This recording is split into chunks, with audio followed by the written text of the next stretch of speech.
Hey there, welcome to another episode of Savor Food and Body. Today I want to talk about a concept that in the book Intuitive Eating is called the spiral of healing. And I've adapted it just slightly from what the original authors, Evelyn Tribole and Elise Rush, how they described it. And I want to talk about it in terms of mountain language and use the idea of a switchback of healing. For those of you that aren't familiar with hiking or spending time in the mountains, a switchback is what is put into trails that are going up a steep mountainside so that it's more easily to get, you can get up the trail easier. Instead of going straight up, you're kind of going in a zigzagging form going up the trail. So there are times when you're paralleling, walking along on what seems like fairly level ground, and then you'll take a turn slightly up the hill, go back the same direction you were walking, but again you're slightly up the hill. So you are making progress going down the trail, but you're traversing back and forth all the way up the trail. And I will show you an example of what that looks like from my hiking adventures last week.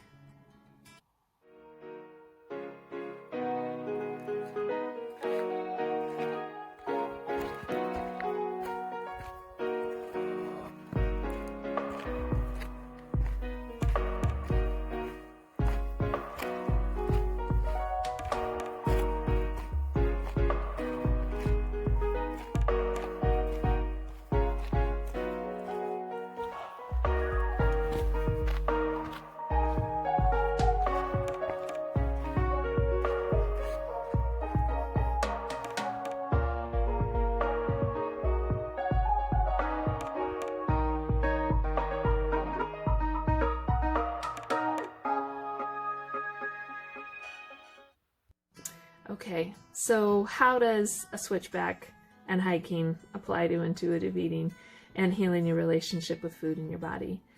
There are many times when you're working on healing your relationship with food and body that it feels like you're just going in one straight line, you're not making any progress, and then as you make that turn, and this is where it can be helpful to work with someone, a professional, certified intuitive eating counselor or a therapist that can help you see as you make that turn, you really are further up the hill and further along on your intuitive eating journey than when you started. So this idea of the switchback of healing is a way to allow you to bring in more curiosity into this journey of healing your relationship with food and body. You know, back in the days when you were dieting, the way that you got from point A to point B in a very linear fashion was to follow all the rules of the diet. And you were promised, if you eliminate these foods and you only eat these foods, then you should lose X amount of weight. And that was the promise of the diet. And it's a very black and white and linear way of thinking.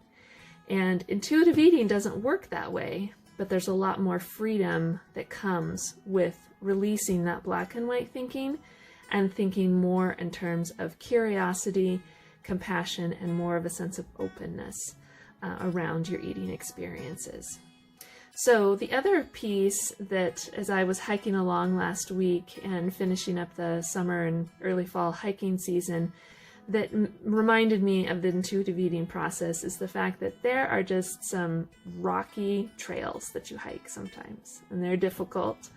And the same with healing your relationship with food and body. There are some rocky, bumpy roads that you go through feeling like you're not making progress, feeling like you hate your body. Those bad body image days come and go like the seasonal weather. And there's a very strong parallel, I find, to when you're outdoors and you're moving your body outside, and especially if you're on a hiking trail, there's going to be rocks in the way, there's going to be roots in the way, there's going to be steepness, and there's going to be downhills.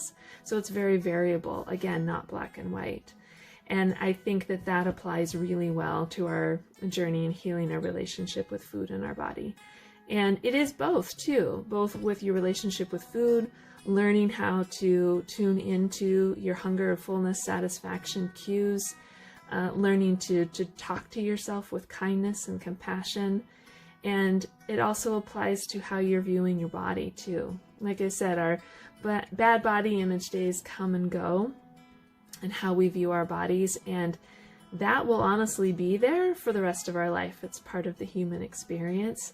But when we can look at those negative body image days, or a challenging meal or snack that we've had, a challenging food experience that we've had, and just not feeling like ourselves, when we can look at any of those scenarios with compassion and curiosity and kindness, then our inner critics can't take over. And it's when our inner critics take over that can really kind of halt that progress. It can make you feel like you don't want to keep going up the trail, keep going up the mountain to see the beautiful views. And you'd rather just stop and go home. There are some days when doing that is also okay, but in general, most people want to keep going. You've done the diet thing for many years and you're over it, and you're ready for a new perspective and a new view. So with that, I just wanted to introduce that concept of, as I'm going to call it, the switchbacks of healing. And then again, it applies to this beautiful concept that Evelyn Tribole and Elise Rush came up called the spiral of healing. And what it means is inviting you to bring more curiosity into your relationship with food, into your eating experiences, and into how you view your body and what your bodily experiences are every day. If you'd like to learn more about some of these concepts of intuitive eating, I want to invite you to stay tuned here to Savor Food and Body.